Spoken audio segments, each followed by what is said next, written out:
Today, 17 is one of the most popular and beloved groups, not just in Korea, but in the world. We're talking over 8.4 billion streams on Spotify, over 60 million followers across social media, and multiple music videos with over 100 million views on YouTube. Their pull is so staggering that whenever they release an album, it almost guarantees millions in sales.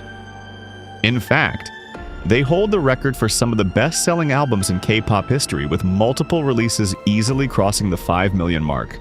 Their Follow tour was so massive that they were crowned the top K-pop touring artist at the 2024 Billboard Music Awards, grossing nearly $100 million in a single year.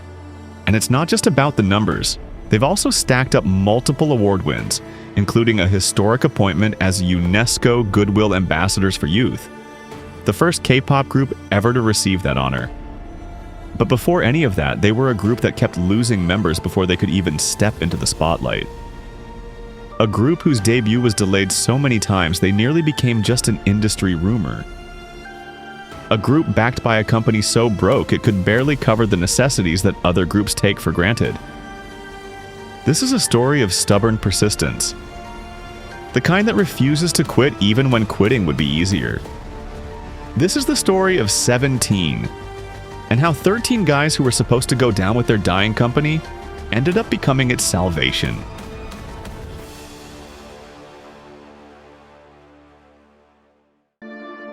In 2007, Han Sung-soo founded Pledis Entertainment. The company saw early success with solo artist Sun Dambi and the experimental girl group After School. At the time, Pledis may not have been a top-tier company, but it was respected, promising, and on the rise. But that momentum led the company to take big risks. In 2012, Pledis expanded aggressively, debuting their first boy group, New Est, co-launching a new girl group called Hello Venus, and announcing a massive new project, a boy group named 17. And this wasn't just a standard K-pop group. Pledis had a clear vision: build a group that could be active in Korea, China, and Japan all at once. They called it a full-fledged Hallyu group, Korea's term for its global pop culture wave. It was somewhat of a trend at the time, similar to how SM Entertainment split EXO into Korean and Chinese subunits. The blueprint was a 17-member supergroup split into 3 teams, one for each market, with the aim of reaching audiences way beyond Korea. And to build hype before the group even debuted, they launched a reality show called 17 TV. This wasn't a typical edited program either. It was an unfiltered broadcast on Ustream, where fans could watch the boys' grueling practices, interpersonal conflicts, and even disciplinary scoldings live. It was a genuinely unique and pioneering move at the time, and honestly, it would be really hard to replicate this in today's highly scrutinized industry, because it relied so heavily on the unpolished manners and raw personalities of the young trainees. While other agencies kept their trainees hidden until they were ready, Pledis dared to broadcast the trainees' journey. In other words, 17 wasn't just a new group. It was a highly ambitious project, with new ideas that pushed the boundaries of what a K-pop group could be. Or at least, that was the original plan. But unfortunately, their aggressive moves backfired. New Est and Hello Venus didn't make a big enough splash Pledis was hoping for. After School was put on hiatus, and 17, which was promised to debut in 2013, was pushed back to 2014, and then pushed again without even a clear timeline. The trainees were stuck in what they jokingly called the Melona prison. You see, they spent most of their time in the basement practice room, painted in a bright, vibrant green, like the popular Korean Melona ice cream bar. The difference is, there was absolutely nothing sweet about it. They would spend every waking hour there, training relentlessly, practicing every day like they were going to debut the next month, only to have it postponed again. When they weren't practicing, all the boys were crammed into a tiny dorm, sharing a single blanket that hadn't been washed in years. And between the agonizing delays, the exhausting practices, and the constant uncertainty, perhaps it was only a matter of time before someone walked away. And maybe unsurprisingly, some did. New faces were added over the years, but some left, and by 2015 they only had 13 members. But the ones who stayed were running out of reasons to.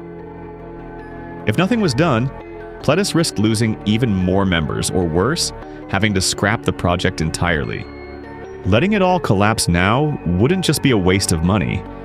It would be a humiliating public failure for the agency. So, Pledis made one last desperate bet. In February 2015, Pledis made a move that turned their effort into something tangible. In a surprise appointment ceremony, Pledis' CEO confirmed the final 13 members and presented each of them with a customized ring engraved with their name and their group name. And for them, the rings were more than just jewelry. They were a physical reminder of everything they'd been through together. It took years to reach this point, but they were finally stepping outside that green room and toward a real debut. Pledis' original plan of 17 members, 3 countries, and 1 full-fledged Hallyu group never quite materialized.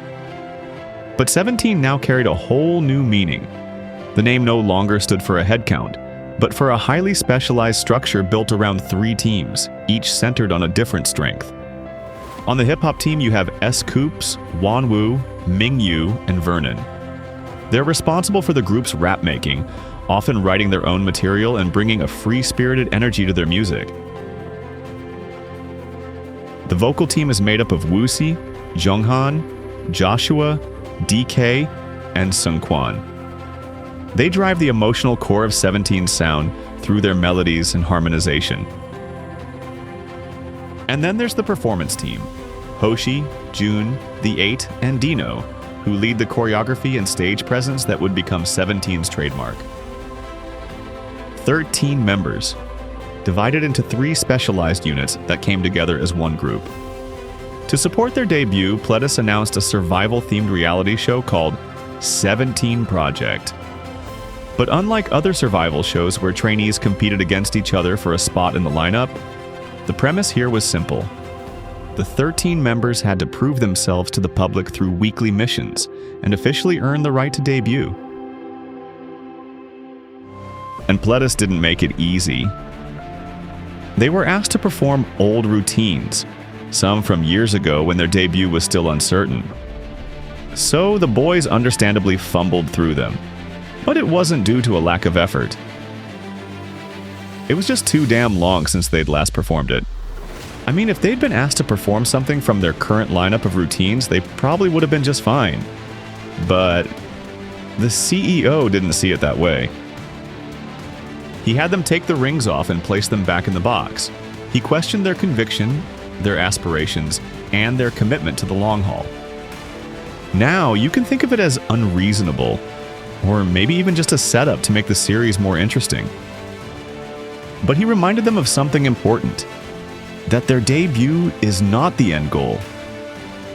And for the members, there was only one way forward. Dig in, work harder than ever, and earn those rings back.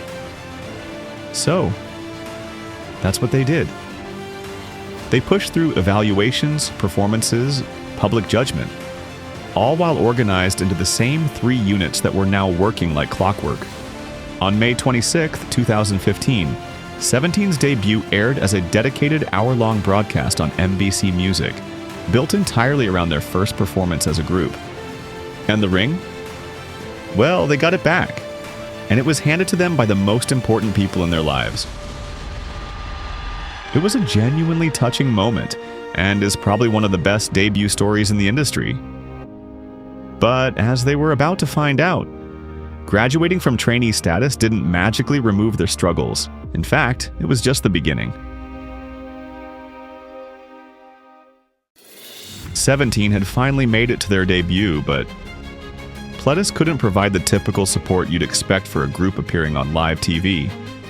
Most idol groups travel with a dedicated van and manager, not for luxury, but because moving a 13-person group efficiently and safely actually requires it. 17 didn't have that, at least not at first. On stage, it wasn't any better. In-ear monitors are essential equipment for any working idol, but for rookies they are often incredibly expensive to obtain. In some cases, the company or even the fans step in to fund this professional gear for new groups. But for 17, fans piece together a much scrappier picture. They allege that members had to buy their own gear, and that some members even begged their parents to cover the cost. Heck, they even captured Seungkwan on camera performing with regular earphones instead. Off-camera, despite their stellar nationwide cover debut, the 13 of them were living in a crammed dorm, reportedly sharing a single bathroom. And on top of all this, they were under immense pressure. As Woozi would later describe it, if they flopped, the whole company would have gone under. But they didn't fold. In fact, I think they thrived because of it. Soon after their debut, they became known as self-producing idols. It was a powerful narrative, and it became an incredible marketing tool for their rise. But here's the thing. It wasn't just a marketing tool. The truth is, they'd been building their foundations long before they ever stepped on that debut stage. During their trainee days, Woozi stumbled onto GarageBand on a MacBook that Wonwoo had brought to the practice room. For context, GarageBand is a beginner-friendly digital audio workstation that allows users to record vocals, play virtual instruments, and mix music tracks. It's a far cry from the heavy-duty studio software used for serious production, but it became Woozi's starting point. And not long after, he began working closely with Pledis' in-house producer, Bumzu, who stepped in to guide him and help him learn how to properly produce. Hoshi, on the other hand, was doing the same thing with choreography. While he was a skilled dancer, he didn't have formal experience creating choreography. But he stepped up anyway, choreographing much of their early work himself. Meanwhile, the hip-hop team were heavily involved in writing their own lyrics, and it didn't stop there. Even years later, their self-producing title went beyond just the music. In 2017, Mingyu sketched a character based on the group's Lightstick, which would go on to become Bongbongi, the group's official mascot. In other words, all 13 members found ways to contribute to the music, the performances, and even the things you don't necessarily see on screen. And it worked. Their debut EP, 17 CARAT, became the longest charting K-pop rookie album on Billboard in 2015. Their second EP, Boys B, became the highest-selling rookie album of that same year. In their rookie year, they took home 3 rookie awards across major ceremonies, including the Golden Disc Awards, the Seoul Music Awards, and the Circle Chart Music Awards. And you know what? This is just the start. Winning rookie titles against their immediate peers was one thing, but perhaps the validation that gave them confidence in their craft was winning on Show Champion. On May 4th, 2016, almost a year after their debut, 17 went up against groups like Block B, VIX, and Twice on Show Champion. The winner is decided by the numbers, like stream counts, album sales, and fan votes that were accumulated over the entire week. They didn't expect to win it. I mean, they were going up against groups who were either more established or riding a massive wave of success at the time. Vernon would even later admit they thought they'd just go up, greet their fans, and come back down. But what they didn't expect is just how hard those fans had been fighting for them behind the scenes.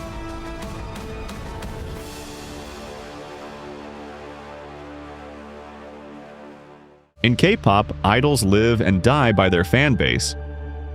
BTS had the ARMY, Twice had Once, Blackpink had Blink, and 17 had the CARAT. They are the ones who had followed them since the 17 TV live streams, the ones who noticed the regular earphones on Seungkwan's ears on stage, and the ones who were voting, buying, posting on social media, and doing whatever it took to move those numbers. That night, their song Pretty You won. 17 trended worldwide on social media and made headlines across K-pop news outlets everywhere. And it wouldn't be the last time. In July 2016, they released Very Nice, which never won a music show trophy, but would eventually become one of their most iconic songs, even earning a spot on Rolling Stone's list of the greatest Korean pop songs of all time.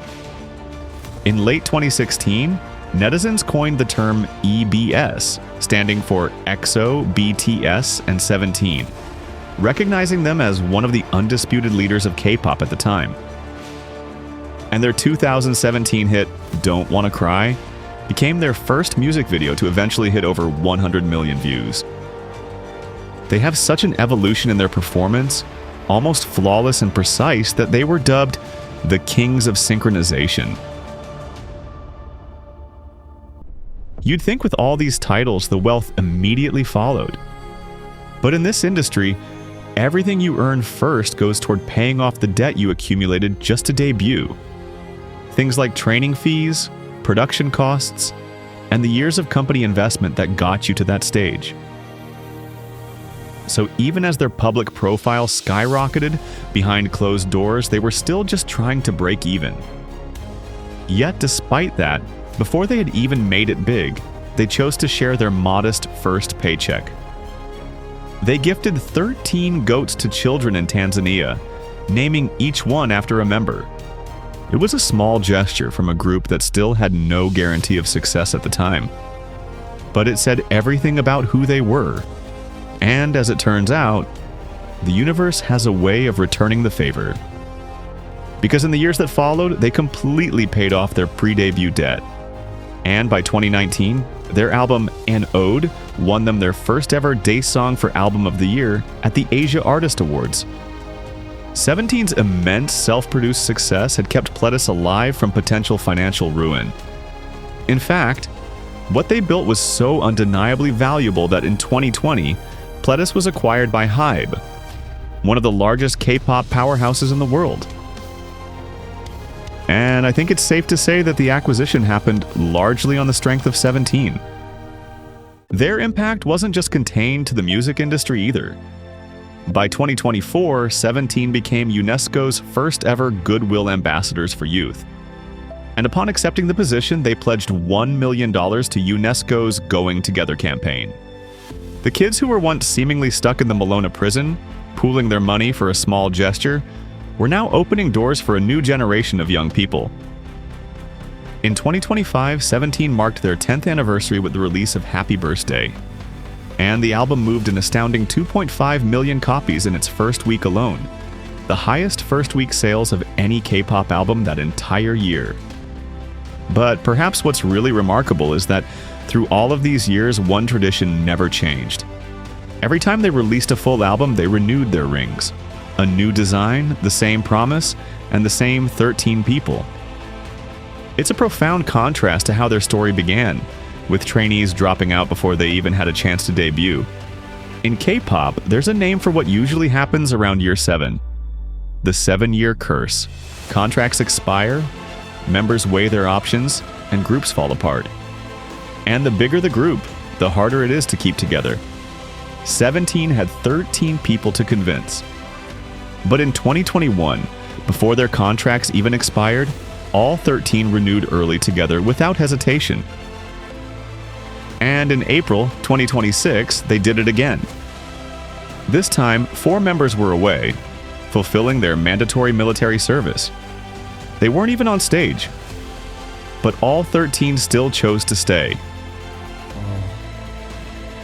이런 얘기를 할 때 지금 정한이 원우는 와 있지만 호시 우지도 같이 있었으면 좋았을 텐데 저희 멤버들끼리 정말 깊은 얘기를 많이 나누고 심도 깊은 얘기를 나눈 결과 13명이 다 같이 재계약을 하기로 했고 또 저희는 같은 한 배로 같이 열심히 노져서 나아가도록 하겠습니다. 감사합니다. Not every story like this ends the way theirs did. But, for most of them at least, it began without a single guarantee. Just a quiet promise to keep trying.